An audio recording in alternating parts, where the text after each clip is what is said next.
নমস্কার, 5টার 5 স্পেশালে নিয়ে আমি অতনু রয়েছি আপনার সঙ্গে। বেলা পড়ে আসছে, কিছুটা কি স্বস্তি মনে হচ্ছে? হ্যাঁ, স্বস্তি তো বটেই, তার কারণ দিনভর চরম তাপপ্রবাহ। এতদিন ছিল তাপপ্রবাহ আর সতর্কতা, এবার চরম তাপপ্রবাহ যা চলবে সোমবার পর্যন্ত, মঙ্গলবারও হতে পারে, মাঝে হয়তো ক্ষণিকের বৃষ্টি হতে পারে, তবে তা থেকে খুব একটা স্বস্তি মিলবে না, তাও জানিয়ে দিচ্ছে হাওয়া অফিস। এক নজরে একবার দেখে নেওয়া যাক চট করে যে পারদ কিভাবে চড়ছে, এক নজরে একবার দেখুন। আজ কলকাতার তাপমাত্রা 40.8। 15 এপ্রিল 2023-এ 41 ছিল। 15 এপ্রিল 2023, অর্থাৎ গত বছর 2016-এ। তার আগে এরকম গরম পড়েছিল সেই 2016-এ, 2014-এ 41, 26 এপ্রিল, 20 এপ্রিল 2009 41, আর 20 এপ্রিল 2024 40.8। এবং তার সঙ্গে যা জুড়েছে তা হলো গরম হালকা, গরম হাওয়া, একেবারে তাপপ্রবাহ, মানে লু পরিস্থিতি, হিট ওয়েভ যাকে বলে, এইরকম একটা পরিস্থিতি কতদিন চলবে? হাওয়া অফিস কি বলছে? কোনো রকম কোনো আশার খবর শোনাতে পারছে নাকি শঙ্কা আরও বাড়াচ্ছে? আমার সঙ্গে আমার প্রতিনিধি অনুপ রয়েছেন সরাসরি ময়দান থেকে। অনুপ, কলকাতার এখন হয়তো লোকজন বেরোচ্ছেন, বাসও দেখতে পাওয়া যাচ্ছে। দুপুরের দিকে বাস একেবারেই অমিল হয়ে গিয়েছিল গত কদিন ধরেই এই ছবি, তার উপর আজ সপ্তাহান্ত। যারা বাইরে বেড়াতে যাবেন ভেবেছিলেন তারাও ক্যান্সেল করে ফেলেছেন, ঘরে থাকাই শ্রেয় মনে করছেন। হাওয়া অফিস কি বলছে? কতদিন চলবে এই অবস্থা? তো আলিপুর হাওয়া অফিস কিন্তু আগেই এই সতর্কবার্তা দিয়েছিল আজকে 41 ছুঁই একেবারে তাপমাত্রা হবে, তাই উনি দেখা গেল আজকে 40.8 যে তাপমাত্রা পরিমাণ কিন্তু দেখা গেল। এবং সকাল থেকে যে চিত্র লক্ষ্য করা যাচ্ছিল, মানুষজন কিন্তু সেভাবে বাইরে যেমন বেরোচ্ছিল না, রাস্তাঘাটে গাড়ি ঘোড়াও সেভাবে দেখতে পাওয়া যাচ্ছিল না। কিন্তু বেলা বাড়ার সাথে সাথে কিন্তু দেখা যাচ্ছে যেহেতু কিছুটা হলেও স্বস্তি, সেই কারণে গাড়ি বেরোতে শুরু করছে, মানুষজন বেরোতে শুরু করছে। কিন্তু হাওয়া অফিস কিন্তু এখনো কোনো রকম কিন্তু স্বস্তির কথা শোনাতে পারছে না। বলছে আগামীকাল কিন্তু এই তাপমাত্রা আরো বাড়বে, এমনটাও কিন্তু মনে করা হচ্ছে। শুধু তাই নয়, সেই রিপোর্ট যেমন তারা দিচ্ছে, অন্যদিকে দেখলে দেখা যাবে যে সোমবার পর্যন্ত এই তাপমাত্রা বাড়লে মাঝে বৃষ্টি হলেও বিক্ষিপ্ত বৃষ্টি হবে, ফলে অস্বস্তি কিন্তু কমবে না। অর্থাৎ আলিপুর আবহাওয়া দপ্তরের অফিস সেটা কিন্তু একেবারে স্বস্তির যে খবর, সেই খবর শোনাতে পারছে না। এবং দেখা যাচ্ছে যে আজকে যে চিত্র দেখা গেল একেবারে শহর কলকাতার বিভিন্ন ক্ষেত্রে মানুষজন যেভাবে বাইরে বেরোয়, আজকে কিন্তু একেবারে সেভাবে মানুষজনকে যেমন বাইরে বেরোতে দেখা গেল না। রাস্তায় গাড়ি ঘোড়ার সংখ্যা অনেক কম ছিল। যারা বিভিন্ন জায়গায় ঘুরতে যাওয়ার পরিকল্পনা করেছিল সেক্ষেত্রেও কিন্তু একেবারে অনেকেই বাতিল করে বাড়িতেই থাকা মনে করছে, সেও এমন চিত্র দেখা গেল। এবং সব মিলিয়ে বলা গেল আলিপুর আবহাওয়া দপ্তর ইতিমধ্যেই কিন্তু বলছে আজকে 40.8 যে কলকাতার তাপমাত্রা, এবং দুদিনে কিন্তু আরো তাপমাত্রা যেমন বাড়বে, মাঝে বিক্ষিপ্ত বৃষ্টি হবে, কিন্তু তাতে অস্বস্তি যে কমবে সেই আশ্বস্ত করতে পারলো না। আবারও কিন্তু তাপপ্রবাহ বাড়বে এমনই সতর্কবার্তা দেওয়া হয়েছে। শুধু তাই নয়, দক্ষিণবঙ্গে প্রত্যেকটি জেলায় তাপপ্রবাহ বাড়বে, যেমন পাশাপাশি লু বইছে বলে এমনটা কিন্তু স্পষ্ট করা হচ্ছে আলিপুর হাওয়া দপ্তরের পক্ষ থেকে। অতনু, রাস্তায় যারা বেরিয়েছেন তাদের যে কি হাল, তাদের সঙ্গে আমরা কথা বলেছিলাম। রোদ চশমা ঢাকা চোখ, মাথা ঢেকে রাখা, নাক ঢেকে রাখা, তার কারণ কোনোভাবে হিটস্ট্রোক যেন না হয়ে যায়, তাপপ্রবাহ থেকে যাতে বাঁচা সম্ভব হয়। শুনুন কি বলছেন তারা। স্বস্তি তো লাগছে, এবং সেটা যেভাবে সভ্যতা এগোচ্ছে সে তো এটা আমাদের জানা কথা। এসির ব্যবহার যেভাবে বেড়েছে, তো তার একটা প্রভাব তো পরিবেশে পড়বেই। আমাদেরই কারণে আমরাই ভুগতে হবে, কিন্তু অফিসটাও কন্টিনিউ করতে হবে, এটাও একটা জীবনের অংশ।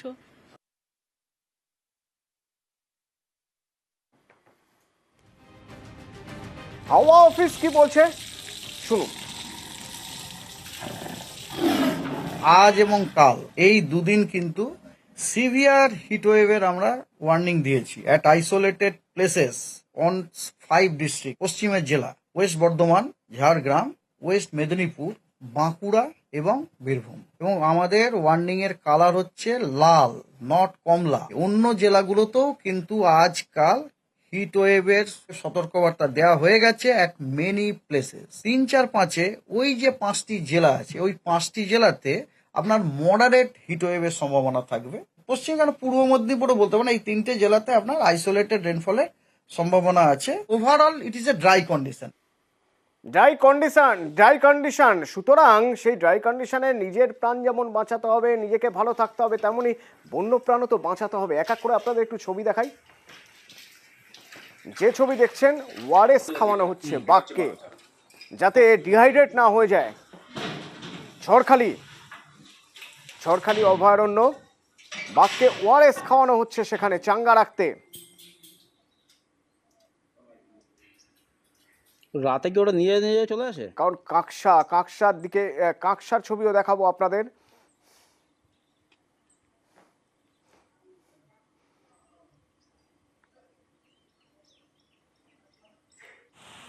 এই গরমে ঝড়খালির ছবি দেখছেন, এই গরমে হাঁসফাঁস দশা, তার মাঝে সুস্থ থাকতে হবে, বন্যপ্রাণকে সুস্থ রাখতে হবে। কাকসার ছবি, সেখানে পশুদের জন্য শুধু নয়, পাখিদের জন্য ওআরএস এর ব্যবস্থা করা হয়েছে। কাকসা সংরক্ষিত বনাঞ্চল, সেখানে বিশেষ ব্যবস্থা হয়েছে।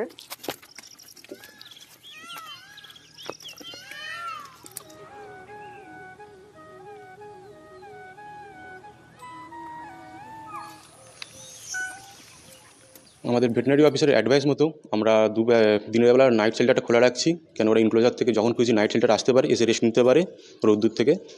তাছাড়া আমরা ড্রিঙ্কিং ওয়াটারটা প্রতিদিন ফ্রেশ ওয়াটার দিচ্ছি, বাথটাবে আমরা ফ্রেশ ওয়াটার দিচ্ছি রোজ, এবং খাবার জলের সাথে ওদের ড্রিঙ্কিং ওয়াটারের সাথে আমরা ইলেকট্রোলাইট পাউডার দিচ্ছি, এবং তার সাথে ভেট অফিসারের প্রেসক্রাইব অনুযায়ী আমরা ভিটামিন A3 প্রিপারেশান দিচ্ছি। যেমন মেনু ছিল সেই রকমই আছে, আগেও যে ডায়েট চার্ট ছিল সেটাই আছে এখনও।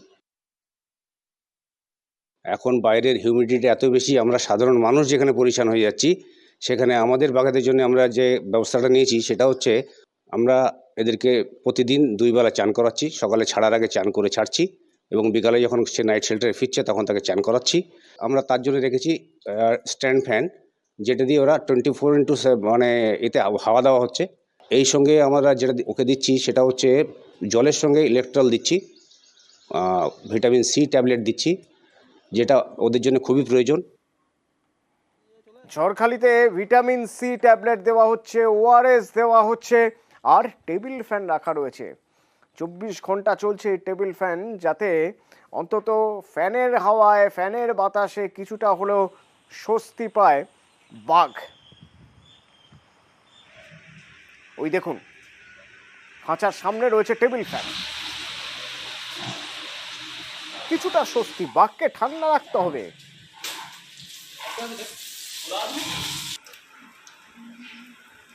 ওআরএস খাওয়ানো হচ্ছে। আর এ হলো কাকসার ছবি। কাকসায় পশু পাখির জন্য ওআরএস এর ব্যবস্থা, জলে গুলে দেওয়া হচ্ছে ওআরএস, যে জল হরিণ, ময়ূর খায়। আর এই ছবির পরে এবার জুয়ের ছবি দেখাবো। আলিপুর চিড়িয়াখানা, আলিপুর চিড়িয়াখানা।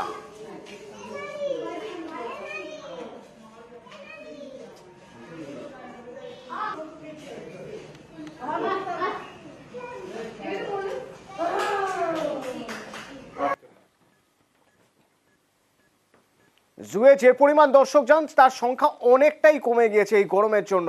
আর জুয়ের বাসিন্দা যারা, তাদের সাথে সুস্থ রাখা যায় তার জন্য মাংসের পরিমাণ কিছুটা কম দেওয়া হচ্ছে। যারা মাংসাশী তাদের জন্য মাংসের পরিমাণ কম দেওয়া হচ্ছে, পর্যাপ্ত পরিমাণ জল যাতে খায় সেই ব্যবস্থা করা হচ্ছে, এবং পরবর্তীতে এই খাওয়ার জলে যাতে কিছুটা বরফও দিয়ে দেওয়া যায় সে ব্যবস্থাও করা হবে বলে কর্তৃপক্ষ জানাচ্ছে।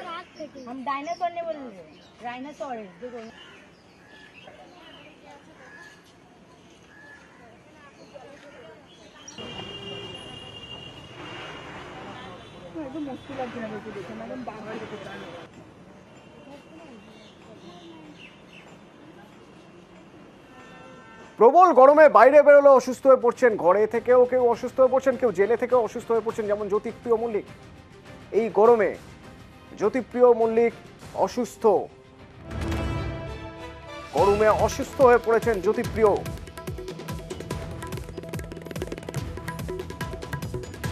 প্রতিনিধি অর্পিতা আমার সঙ্গে রয়েছেন। অর্পিতা, কি খবর পাচ্ছি আমরা? দেখো, তোমাকে জানিয়ে রাখছি যে এবারে এই জ্যোতিপ্রিয় মল্লিক তিনি কিন্তু সংশোধনাগারের মধ্যেই তিনি অসুস্থ হয়ে পড়েছেন, এবং যেরকম জেল সূত্র থেকে আমরা জানতে পারছি যে গতকাল এবং গত পরশু তার নাক থেকে তার রক্ত পড়ছে, এমনটাই কিন্তু জানা গিয়েছে। এবং প্রচন্ড গরমে তিনি সেখানে কিন্তু এখানে হাঁসফাঁসের অবস্থা, যেটা সূত্র মারফত খবর যে প্রাক্তন খাদ্যমন্ত্রী জ্যোতিপ্রিয় মল্লিক তিনি হাইপার টেনশন সহ একাধিক তার সমস্যা রয়েছে, এবং এই প্রচন্ড দাবদাহ যে গরম, সেই গরম থেকে গতকাল এবং গত পরশু থেকে তার নাক থেকে রক্ত বেরোচ্ছে। যদিও এখনো পর্যন্ত জেল হাসপাতাল হাসপাতালে বা বাইরের কোনো হাসপাতালে নিয়ে যাওয়া হয়নি। তবে জেলের সেলের মধ্যেই কিন্তু চিকিৎসক এসে তারা কিন্তু দেখে যাচ্ছেন এবং জ্যোতিপ্রিয় মল্লিক আপাতত কিন্তু অসুস্থ রয়েছেন, কারণ গরমে তার নাক থেকে রক্ত বেরোচ্ছে, এমনটাই সূত্র মারফত খবর। তার পরিবারের সদস্যরাও কিন্তু তেমনটাই জানাচ্ছেন। ফলে জ্যোতিপ্রিয় মল্লিক আপাতত কিন্তু অসুস্থ রয়েছেন, তবে সেলের মধ্যেই রয়েছে। ধন্যবাদ অর্পিতা। তো চরম তাপপ্রবাহ দক্ষিণবঙ্গে, কিভাবে সুস্থ থাকবেন, কি করবেন কি করবেন না, জনস্বাস্থ্য বিশেষজ্ঞ তার সঙ্গে যোগাযোগ করেছিলাম আমরা। চড়া রোদে মাথা ঢেকে বেরোনোর পরামর্শ দিচ্ছেন তিনি, রোদ চশমা ব্যবহারের পরামর্শ দিচ্ছেন, রোদে বেরোলে হাত পা ঢাকা পোশাক পরার পরামর্শ দিচ্ছেন। ডক্টর কাজল কৃষ্ণ বণিক আমাদের সঙ্গে কথা বলতে গিয়ে আর কি কি পরামর্শ দিলেন, কি কি টিপস দিলেন, শুনুন। প্রথম কাজ হচ্ছে রোদে না গেলেই হয়, গেলেও যত তাড়াতাড়ি সম্ভব কাজটা শেষ করে আসতে হবে। একটানা বেশিক্ষণ রোদে দাঁড়িয়ে কাজ করা যাবে না। মুখে, বগলে, কুচকিতে, গ্রয়েনে, এই সমস্ত জায়গাগুলোতে ঠান্ডা জলে ছিটিয়ে দিলে ভালো উপকার হয়। প্রচুর পরিমাণে জল পান করতে হবে, অন্য কোনো কারণ না থাকলে জলে রেস্ট্রিকশন করা যাবে না। আমাদের আছে তরমুজ, আমাদের আছে শশা, আমাদের আছে পেঁপে, আমাদের বিভিন্ন ধরনের লেবু আছে। হালকা পোশাক পরতে হবে, ঢিলে ঢালা সুতি, যাতে খুব বেশি রং নেই। চোখের 4-5টা কালো চশমায় ঢাকতে হবে। সানস্ক্রিন লোশনের ব্যবহার SPF 15 থেকে 30, কিন্তু পাউডার ব্যবহার কোশমিন কালো না, কেননা পাউডার ব্যবহার মানে শরীরের ঘাম বেরোনোর যে পথ, সে পথটা বন্ধ করে দেয়া। বারবার স্নান করতে হবে, যদি স্নান করা সম্ভব নাও হয় ঠান্ডা জলে গামছা ভিজিয়ে, তোয়ালে ভিজিয়ে গা হাত পা মুখ মুছে নিতে হবে। যখনই আবহাওয়াবিদরা সতর্ক করেছিলেন সেই সময় থেকেই নবান্ন সতর্ক ছিল, কোথাও যেন জলের সমস্যা না হয়, জলকষ্ট যেন কোথাও না হয়। কিন্তু বিক্ষিপ্তভাবে এমন কিছু কিছু জায়গার খবর পাওয়া যাচ্ছে যেখানে এখনও পানীয় জলের সমস্যা রয়েছে। কোথায় সেই সমস্যা, কীভাবেই বা তার মোকাবিলা চলছে, সেই সব খবর থাকবে বিরতির পর। সঙ্গে থাকুন।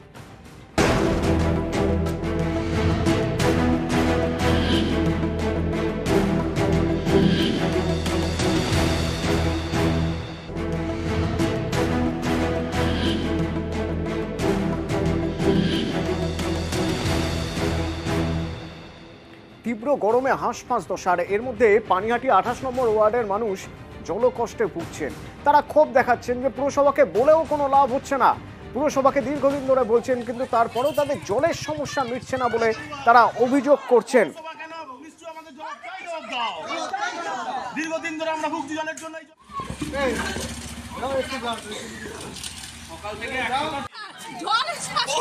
জল নেই,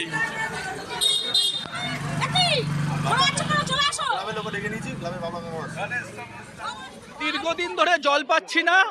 প্রথমে বললো গঙ্গা অ্যাকশন লাইন নাও, সবাই টাকা খরচা করে নিয়েছে, কেউ জল পাচ্ছে না। 2500 টাকা করে প্রত্যেকে দিয়েছি, প্রত্যেকটা মানুষ এদিক ওদিকে ছুটোছুটি করছে।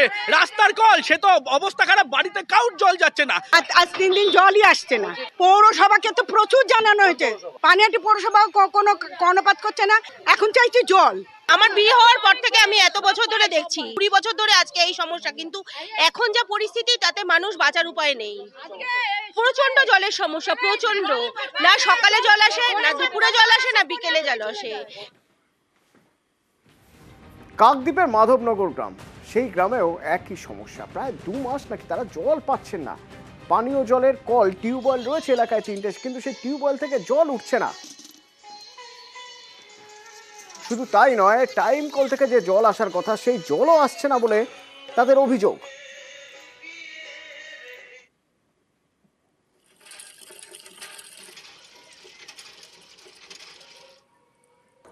পরিস্থিতি কি বলবো, কোনো কেউ গ্রাহ্য করে না। হ্যাঁ, কোনো কেউ গ্রাহ্য করে না। আর এরকম নোংরা ওঠে, কাকে কি বলবে না। কি নোংরা ওঠে? শ্যাওলা মতন উঠে, কাপড় দিয়ে বেঁধে নিই। আর ওই কেঁচো বেরোয়। দোকানদারের মনিরাও বলেছিল যে প্রচুর কেঁচো বেরোয়, প্রচুর সমস্যা হচ্ছে। এই তো পুকুর ডোবা তো জল নেই তো। আমাদের প্রায় মাসখানেক ধরেও জল আসে না, টিউবওয়েলে তো জল নেই, প্লাস ওই পাইপ লাইনেও জল নেই। ওই তো কোন না কোন টিউবওয়েল থেকে অল্প অল্প করে জল নিয়ে চলছে। এটা কতদিন? ওই তো প্রায় মাসখানেকের বেশি হবে। প্রধানকে বললাম, উনি বললেন যে বিডিও অফিসে গিয়ে জ্বালাও। আমাদের সব মেয়েরা, গ্রামের মেয়েরা সব গিয়েছিল, 3-4 বার ধরে গিয়েছিল, কিন্তু কোনো সুরাহা হয়নি। তো জনস্বাস্থ্য কারিগরি দপ্তরের ইঞ্জিনিয়ার, অ্যাসিস্ট্যান্ট ইঞ্জিনিয়ার, তার সঙ্গে আমরা যোগাযোগ করেছিলাম। সমস্যা কোথায়, কেন জল পাওয়া যাচ্ছে না, কি বলছেন তিনি শুনুন। পাইপলাইন পাতা হলে আমাদের নতুন স্কিম তো পাইপলাইন পাতা হয়েছে, ইলেকট্রিক কানেকশন এগুলো হতে তো একটু সময় লাগবে। লাইন পাতার সঙ্গে সঙ্গে কি জল দেওয়া সম্ভব বলুন? মাধবনগরে যতগুলো টিউবওয়েল আছে আপনার, মানে হ্যান্ড টিউবওয়েল আর কি, তাতে তো জল না পাওয়ার কোনো কারণ নেই। মানে এই সব প্রবল সমস্যা তো হতেই পারে না, তাহলে জনবিক্ষোভ হয়ে যেত ততক্ষণে আর কি। অবশ্যই দেখছি, এটা তো না দেখার তো কিছু নেই। আমাদের কাছে জলের ক্রাইসিস হলে ডিপার্টমেন্টের ইনস্ট্রাকশন আছে উইদিন 1 ঘন্টার মধ্যে জল পৌঁছে দেওয়ার জন্য আর কি। সবচেয়ে বেশি সমস্যা যাদের কর্তব্যের খাতিরে ঠাঠা রোদে চৌরাস্তার মোড়ে দাঁড়িয়ে থাকতে হয় ট্রাফিক পুলিশ। তো হাওড়া ট্রাফিক পুলিশদের জন্য আজ পুলিশ কমিশনার নগেন্দ্র ত্রিপাঠী তিনি নিজেই রাস্তায় নামলেন, তাদেরকে কিছু উপহার তুলে দিলেন, হাতে সানগ্লাস দিয়ে দিলেন, যাতে তারা অন্তত উৎসাহিত হয়, অন্তত তারা এটুকু ফিল করতে পারেন যে তারা যে কাজ করছেন সেই কাজের এটা ন্যূনতম স্বীকৃতি, যে তাদের পাশে এসে দাঁড়িয়েছেন পুলিশ কমিশনার। তাদের হাতে ওয়ারেস তুলে দিলেন, ছাতা সানগ্লাস তুলে দিলেন পুলিশ কমিশনার।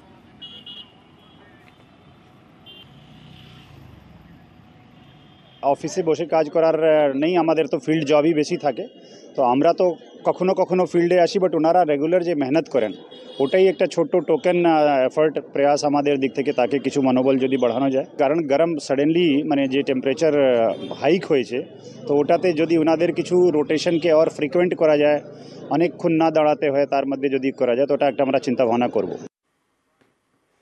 এই গরমে স্কুল পড়ুয়াদের সবচেয়ে বেশি সমস্যা হচ্ছিল, তো রাজ্য সরকার স্কুলের ছুটি দিয়ে দিয়েছে সোমবার থেকে। তো আজই ছিল শেষ দিন, তো শেষ দিন স্কুলে কাল থেকে সোমবার থেকে ছুটি, গরমের ছুটি। শেষ দিনের একটা ছবি দেখাই আপনাদের, একটা স্কুলের যে ছবি দেখছেন, এই ছবি হলো সিঙ্গুরের গোলাপমোহিনী মল্লিক প্রাথমিক বিদ্যালয়। এই যে এত গরম পড়ছে, তাপপ্রবাহ হচ্ছে, তো কিভাবে রোধ করা যায়? পরিবেশ দূষণ রোধ করার জন্য একটি নাটক, শিশুদের নিয়ে একটি নাটক করানো হলো। গরমের ছুটিতে বাড়িতে কিভাবে সময় কাটাবে সেই সব নিয়ে একটি নাটক করা হলো, এবং পড়ুয়াদের এদিন গাছের চারা বিতরণ করা হয়।